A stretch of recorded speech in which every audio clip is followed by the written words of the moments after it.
할렐루야, 승리하셨습니다.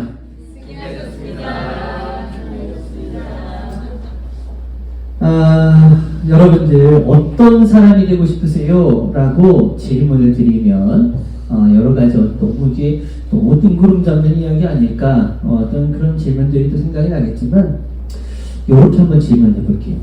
예수님께 여러분은 어떤 사람들이 되고 싶으세요? 이런 질문을 하면 조금 더 구체적일 수 있겠죠? 난 예수님께 이런 사람이 되고 싶다. 난 예수님께 이런 사람이 되고 싶다. 여러 가지 어떤 떠오르는 게 있겠지만 저는 참 좋아하는 말씀이 있어요. 마태복음 10장 42절에 이런 말씀이 있습니다. 내가 진정으로 너희에게 말한다. 이 작은 사람들 가운데 하나에게 내 제자라고 해서 냉수 한 그릇이라도 주는 사람은 절대로 자기가 받을 상을 잃지 않을 것이다. 시원한 물이 필요 없는 그런 자리에다가 시원한 물을 준다고 하면 그게 뭐가 얼마나 필요하겠어요. 그렇지만 굉장히 시원한 물 한 모금이 필요한 자에게 그 물 한 모금을 줄 수 있는 그런 냉수 한 그릇의 사람이라면 예수님께서 원하시는 그런 사람이 될 수 있지 않을까라고 하는 그런 마음을 좀 가져볼 수 있겠죠. 냉수 한 그릇의 사람 다 되어지시기를 예수의 이름으로 간절히 축복합니다. 근데 조건이 있어요. 아무나 냉수 한 그릇의 사람이 되는 게 아닙니다. 누가 어떻게 될 수 있냐면 그 예수님 곁에 붙어 있는 사람이 결국 냉수 한 그릇의 사람이 될 수 있다는 겁니다. 이게 중요한 포인트예요. 필요한 거 알지. 내가 너무 갈급한 거 알지. 그렇지만 너무 갈급할 때 그 사람이 내 옆에 없다? 그러면은 그 사람으로부터 도움을 받을 수 있을까? 전혀 도움을 받지 못하다는 거예요. 그렇기 때문에 저 사람이 냉수 한 그릇이 필요하다라고 하는 마음이 든다면 나는 바로 그 옆에 딱 붙어서 그 사람이 필요로 할 때 도움을 줄 수 있는 그런 사람이 되어야 한다라고 하는 것이죠. 우리도 이 영상을 통해서 좀 봤지만 이 패션 오브 크라이스트 중에서도 예수님께서 십자가를 가지고 그 골고다 언덕으로 올라가는 그 길, 그 십자가의 길이라고 하는 걸 비아 돌로로사라고 하는 표현을 쓰는데 그 십자가의 길, 그 과정 가운데에 오늘 특별했었던 한 사람을 좀 만나보려고 합니다. 예수님께서 그 장면, 아까도 잠깐 나왔지만 예수님께서 십자가를 지고 그 언덕길을 올라가고 계실 때 예수님께서 가장 필요했었던 사람은 누구였을까? 예수님께서 뭐 돈이 필요하셨을까요? 아니면 그 군인들을 다 매수할 수 있을 만한 어떤 권력이 필요했을까? 저 사람들을 다 때려잡을 수 있는 군사들이 필요했을까? 그런 게 아니었다라는 거예요. 왜냐하면 예수님은 이미 육체적인 그런 어떤 고통을 이기면서까지 우리를 위해서, 우리의 죄를 위해서 지금 올라가기로 작정하셨기 때문에 그거를 우리가 물으려고 하는 게 아니라 그 걸어가시는 그 과정을 얼마나 그 옆에서 보필하고 도울 수 있을까? 이게 필요하셨다는 거죠. 그렇기 때문에 지금 예수님의 그 상황, 핏빛이 되어가지고 채찍질 맞으시고 하는 그 장면, 사진이 하나 있잖아요. 이런 장면들인데 아까 그 장면들은 없었던 것 같은데 이런 장면들 때문에 아까 그 19세 이상이 아마 붙어질 걸로 보입니다. 잔인한 모습들이 그 영화에 그대로 등장을 하는 겁니다. 이런 상황에 저런 상태에서 십자가를 지고 올라갔을 때 저 예수 그리스도에게 필요했던 것은 과연 무엇일까? 돈이었을까? 군인이었을까? 권력이었을까? 그런 거 필요 없다라는 거예요. 예수님의 고통을 나눠서 함께 감당해 줄 수 있는 그런 사람, 그 냉수 한 그릇의 사람이 필요했다라는 건데, 감사하게도 그 자리에 시몬이라고 하는 사람이 있었고, 그 사람에 의해서 예수 그리스도의 십자가를 대신 짊어갈 수 있게끔 도움의 손길을 뻗칠 수 있었다라고 하는 겁니다.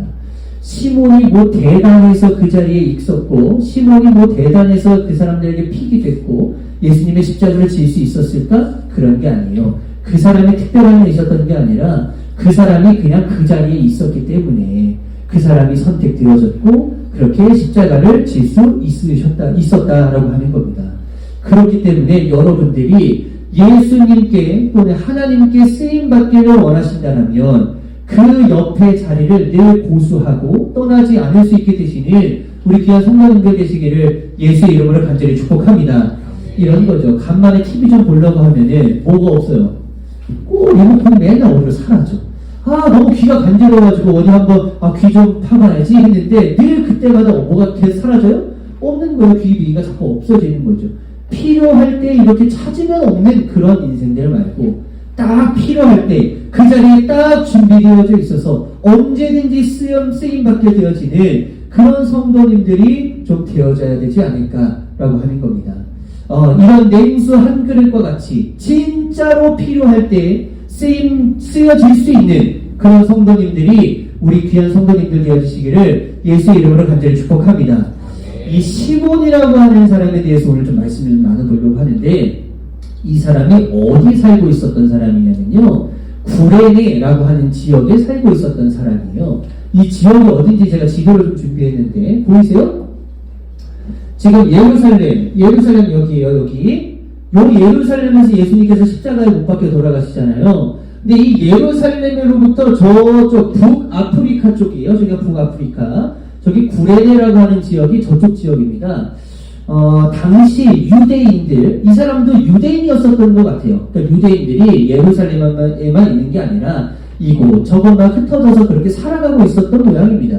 그래서 이 구레네라고 하는 지역에서 살고 있었는데 이곳에서 유대인들은 1년에 적어도 한 번 6월절이 되면 모든 유대인들은 다 예루살렘으로 모여서 거기에서 예배를 드려야만 합니다. 그래서 이 구레네에 살고 있었던 이 시몬이라고 하는 사람도 이제는 1년에 한 번 정도는 아들들을 다 데리고 자녀들 데리고 그렇게 예루살렘을 찾아야만 하는 그러한 믿음의 신앙이 있었다는 거죠. 하나 예를 들어보면 예수님께서 옛날에 나사렛에 살고 계실 때 어머니 마리아와 아버지 요셉이 같이 예수를 데리고 6월절 예배를 지키기 위해서 예루살렘을 방문하죠. 근데 거기서 예수님이 잃어버리잖아요. 그 이유가 이제 6월절 때문에 모든 유대인들은 다 예루살렘으로 모이게끔 되어져 있었다. 그래서 이 시몬이라고 하는 사람도 지금 아들들을 데리고 예루살렘으로 지금 온 상황이었다는 거예요. 근데 저 구레네에서부터 예루살렘까지의 거리가 약 1400km 정도 떨어져 있다고 합니다. 그러니까 굉장히 멀죠. 그 당시에 뭐 비행기가 있었던 것도 아니고 차가 있는 것도 아니고 기껏 가게 되면 걸어서 간다든지 낙타를 타고 간다든지 뭐 둘 중에 하나였겠죠. 그렇게 해서 예루살렘을 이제 방문해야 되는데 약 3개월에서 4개월 정도를 걸어가야지만 도착할 수 있는 저 예루살렘에 이제 갔다는 거예요. 여러분들이랑 이렇게 예배 드리러 가실 거예요? 우리 인천 원당 감리교에 오는데 3개월 걸린다. 이거 뭐 답이 없죠? 근데 이제 그렇게 예배를 이제 드리러 가는 겁니다. 그렇게 아들을 데리고 예루살렘에 딱 도착해가지고 방을 하나 잡는 거예요.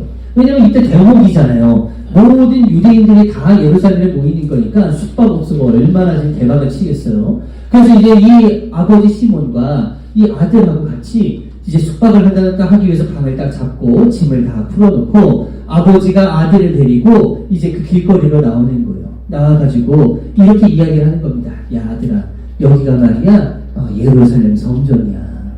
또 이쪽으로 갔더니 야 얘들아 아들아, 여기가 베데스다 연못이 이곳이야. 야 여기가 옛날에 다윗성이 있었던 곳이야 라고 하면서 그 예루살렘 안에 그 성 안에 그런 어떤 성지 순례를 이렇게 좀 시켜주는 거겠죠.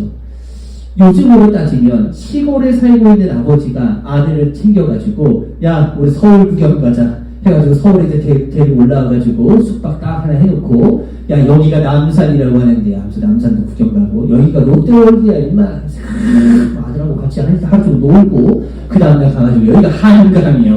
한강도 놀고 이렇게 하고 있었다. 시몬과 그의 아들이 이렇게 하고 있었다는 거예요. 그런데 그때 한쪽에서 웅성웅성 하는 소리가 이제 들리기 시작하는 겁니다. 그래서 그 아들이 그쪽으로 이제 막 달려가기 시작하는 거예요.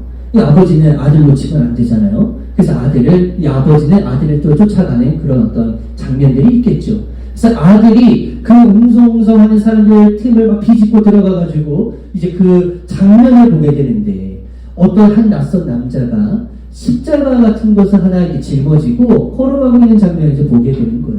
그 근데 그 십자가를 짊어지고 가는 그 모습이 너무 힘들어 보이는 거죠. 등짝에 보니까 막 피터성이가 되어 있고, 막 상처가 나 있고, 이런 엄청 끔찍한 어떤 장면들을 이 아들이 보게 되는 거죠. 그때 이 시몬이라고 하는 아버지가 급하게 와가지고, 야, 이거 보면 안 돼 하면서 막 눈을 이렇게 이제 가리는 거예요. 너무 끔찍한 어떤 상황들이었으니까. 이제 그렇게 눈을 가리고 있는데, 어떤 한 로마 군병이, 너 나와. 라고 부르기 시작하는 겁니다. 그때 그 지목했었던 대상이 아버지 시몬이었다는 거예요. 그렇게 이제 시몬은 강제로, 오늘 말씀 32절 보시면 강제로라고 하는 표현이 있어요. 강제로. 이 강제로가 어떤 표현이냐면요. 옛날에 어떤 목사님들은 그렇게 강제로라도 십자가 억지로라도 지면 복이 있다. 옛날에 이렇게 말씀들 많이 나누셨거든요. 뭐 틀린 얘기는 아닙니다. 그렇지만 이게 그런 표현이 아니라 내가 하기 싫은데 억지로 강제로 했다라고 하는 그런 의미가 아닌 거예요.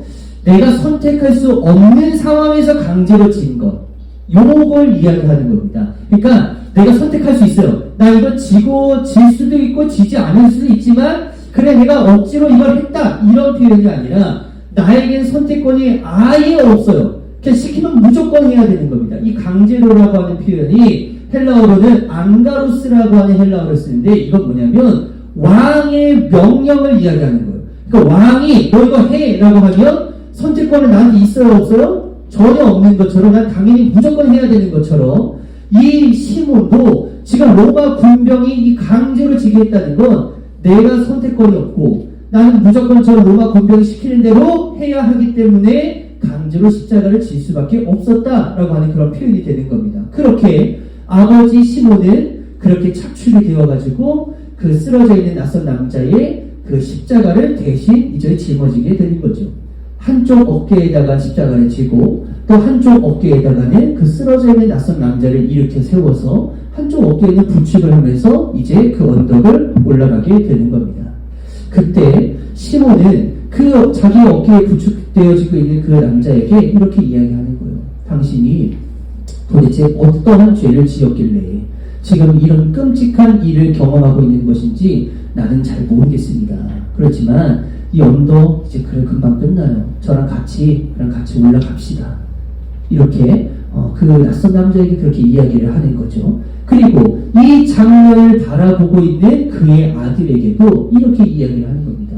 아들아, 꼭 아버지 놓치지 말고 잘 따라와야 돼. 여기 사람 너무 많아. 길 잃어버릴 수 있으니까 아버지 뒷모습 보면서 제대로 잘 따라와서 도착지까지 올 수 있도록 해. 이렇게 이야기를 하고 그 시몬이라는 사람은 십자가를 지고 낯선 남자와 그 골고다 언덕을 올라가게 되는 겁니다. 아들은 길을 잃어버리지 않기 위해서 그 아버지 바짝 쫓아가고 있는 그런 상황인 거예요.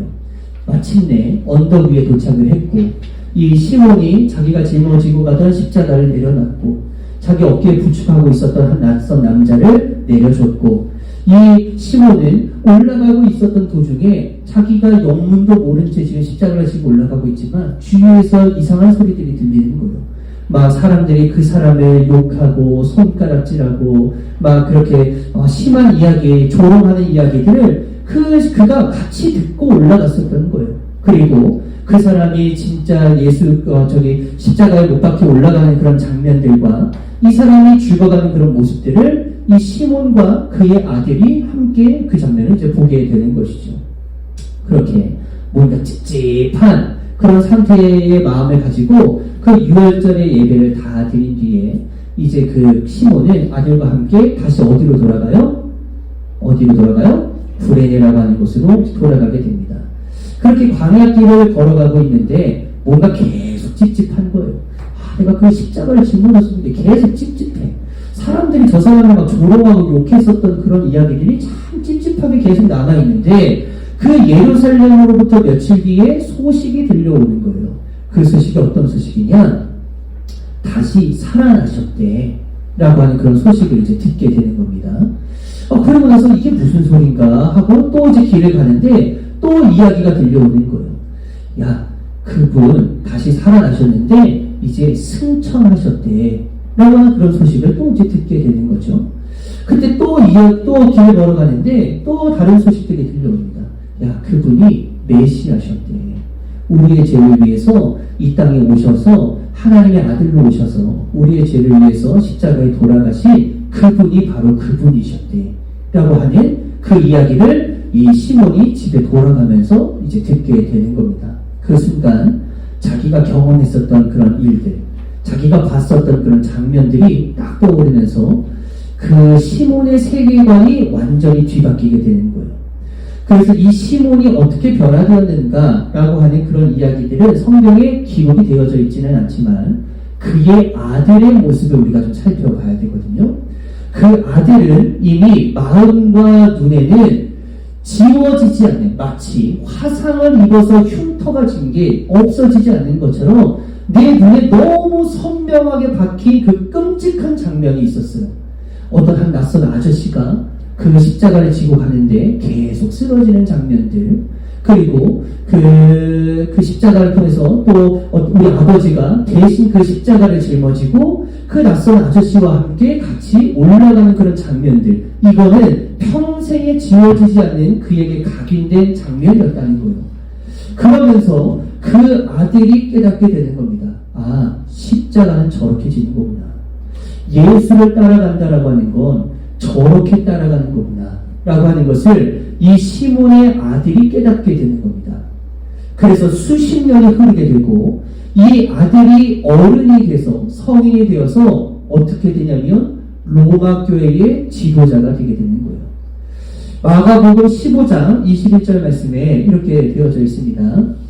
어떤 사람이 시골에서 오는 길에 그곳을 지나가고 있었다. 그는 알렉산더와 루포의 아버지로서 구레네 사람 시몬이었다. 그에게 강제로 예수의 십자가를 지고 가게 하였다. 여기 루포라고 하는 인물이 등장을 하죠. 이 루포가 구레네 사람 시몬의 아들이다라고 하는 게 여기 증거가 나오죠. 로마서 16장 13절에 보면은 로마서를 다 마치고 그 바울이 나에게 참 고마웠었던 사람들을 맨 마지막 장에다가 기록을 하거든요. 그때 기록된 이름이 이렇게 있습니다. 주님 안에서 택하심을 받은 루포와 그의 어머니에게 문안하여 주십시오. 그의 어머니는 곧 내 어머니이기도 합니다. 여기서 나온 그 루포가 구레네 사람 시몬의 아들 루포이고, 지금 이 로마서에 나오는 이 루포의 이야기는 로마 교회의 지도자에게 하는 바울이 전하는 편지의 내용 중에 하나라고 하는 겁니다. 시몬은 강압에 의해서, 지금 내가 억지로 강제로 십자가를 지고 싶지는 않았는데 어쩔 수 없이 그냥 십자가를 지게는 되었지만 그 모습이 훗날에 로마 교회의 지도자로 만드는 귀한 모습이 될 수 있었다는 거예요.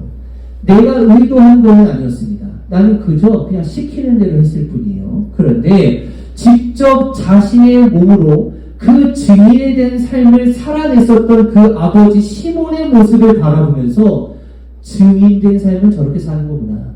아, 예수를 따라가는 모습은 저런 거구나. 아버지의 모습을 보며 깨닫게 된 이후로 그 아들 루포가 로마 교회의 지도자가 될 수 있었다라고 하는 거예요. 저는 우리 인천 원당감리교회 모든 성도님들이 이런 증인의 본보기를 보여줄 수 있는 그런 믿음의 성도님들이 되어주시기를 예수의 이름으로 간절히 축복합니다. 누군가가 나를 보며 아, 맞아, 예수는 저렇게 따라가는 거야, 예수 십자가는 저렇게 따라가는 거지 라고 하면서 우리들의 모습을 보고 누군가가 그렇게 마음을 갖는다고 한다면 이것만큼 귀하고 복된 일이 어디 있겠냐는 거예요. 본보기 되어질 수 있는 그런 사람, 증인된 삶을 살 수 있게 되시기를 예수 이름으로 간절히 축복합니다. 또 한 가지, 오늘 말씀의 핵심은 바로 이거예요. 이거를 하려고 여러분들과 같이 좀 말씀을 나눠보려고 했었던 겁니다. 성경은요, 이름을 허투루 쓴 적이 없다는 거죠. 아브람이라고 하는 사람을 아브라함으로 바꿔주시면서 민족의 아버지가 되게 하시는 게 우리 하나님의 섭리예요. 야곱이라고 했었던 발 뒤꿈치를 잡는 자라고 하는 그런 이름을, 그런 허접한 이름을 이스라엘로 바꿔주셔서 그 이름이 곧 나라가 되게 하시는 것이 우리 하나님의 능력인 겁니다. 그러니까 이름은 굉장히 중요한 거죠. 예수의 십자가를 짊어지고 갔었던 사람의 이름이 뭐라고요? 시몬인데, 우리는 이 시몬이라고 하는 이름을 딱 들었을 때 구레네 사람 시몬이라고 하는 것보다 이 사람이 먼저 떠올라요. 누구죠? 베드로가 먼저 떠올라요. 요한복음 1장 42절에 이런 말씀이 있습니다. 그런 다음에 시몬을 예수님께로 데리고 왔다. 이 시몬은 구레네 사람 시몬이에요? 베드로예요? 베드로죠. 시몬을 데리고 왔는데 예수께서 그를 보시고 말씀하셨다. 너는 요한의 아들 시몬이로구나. 앞으로는 너를 게바라고 부르겠다. 게바는 베드로 곧 바위라는 말이다. 시몬이라고 하는 이름을 가지고 있었던 이 베드로, 우리 이게 먼저 떠오르죠. 성경이 어떠한 의도를 가지고 있었는지, 왜 하나님께서 이러한 의도를 품어놓으셨는지 우리가 알 수는 없어요. 그렇지만 그 십자가를 지고 갔었던 사람의 이름이 왜 하필 시몬이었을까? 요거는 우리가 좀 추측을 좀 해보고 생각을 해볼 수가 있겠죠. 시몬 베드로는요, 예수님을 위해서 내 목숨까지도 바치겠다라고 호언장담했었던 사람이에요. 다들 예수님을 배신 때려도 나는 절대로 예수님을 배신 때리지 않겠습니다. 나는 죽어도 예수님의 곁을 지키겠습니다. 라고 고백했었던 사람, 가장 가까운 곳에서 예수님과 함께 동행했었던 사람이 베드로였다는 거예요. 그러나 가장 중요할 때, 예수님이 가장 필요로 할 때 예수님을 모른다고 부인하면서 도망갔었던 사람이 바로 이 시몬 베드로였다라는 겁니다. 스스로 얼마나 자책했겠어요. 아, 내가 왜 그랬을까? 내가 그때 예수님 배신하면 안 됐었는데, 나 예수님 안다고, 나 예수님의 제자였다고 그렇게 얘기를 해야 됐는데 내가 왜 그 얘기를 하지 못했지? 그렇게 스스로 자책하고 있었던 거예요.